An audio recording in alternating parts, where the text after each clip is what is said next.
Every time you cave to sexual urges just to get relief, you're training your body to be weak. Hey guys, welcome back to the What I Love About Sex podcast. I'm Stephanie, your sexologist and sex coach for men. If you're a man who dominates most areas of his life but feels uncertain in the bedroom, this is for you. If you're here to blame your partner, women in general, or your past, it's not for you. So when you give in to sexual urges, coming from the place of, I can't control this, I need release, I can't deal with this tension, you're not becoming more powerful when you give into that, right? You're becoming more dependent on the release. And over time, that messes with your presence, your confidence, and your sex life as a whole. So let me explain why and what to do instead. Most high-performing men think that releasing tension is about control.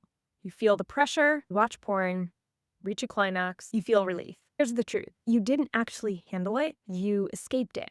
You avoided it. And what exactly did you avoid? You avoided a discomfort. So what you're doing is you're strengthening an association. I feel uncomfortable. Let me do this thing I really don't want to do, but I feel like I need to do it to get this release. You cave in, you do it. You feel good for about a second, dopamine hit, right?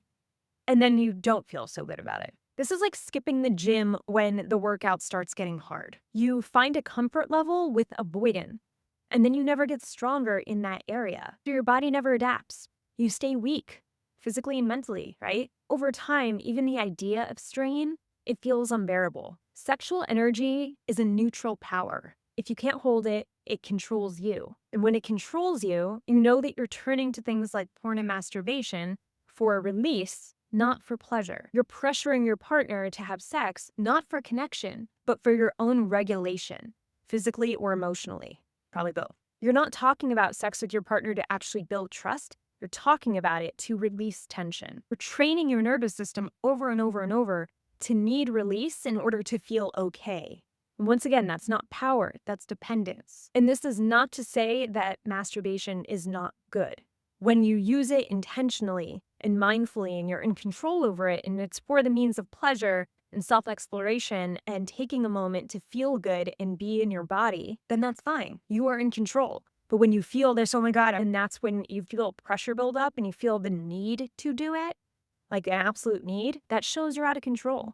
And it's going to show in different ways of your sex life too, not only with masturbation or porn consumption in bad ways, but also in the ways of you pressuring your partner to have sex or pressuring her to talk about sex or looking at your sex life as this problem you need to fix because it's tying back to you feeling uncomfortable with your sexual energy and not knowing what to do with it. So the shift you need to make is simple but powerful. Stop using sex as proof of power. Start using sexual energy as a source of presence. You no longer need release to feel like a man.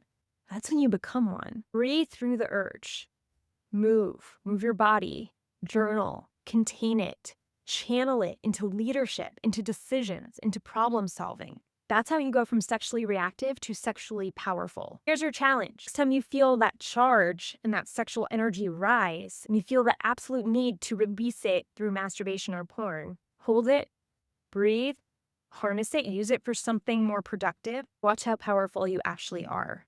And if you're ready to do this consistently and form a habit and get accountability and support and a game plan that meets your life, your relationship, and your goals, hit the link in the description for one-on-one coaching and let's see if we're a good fit to work together. Otherwise, see you in the next video.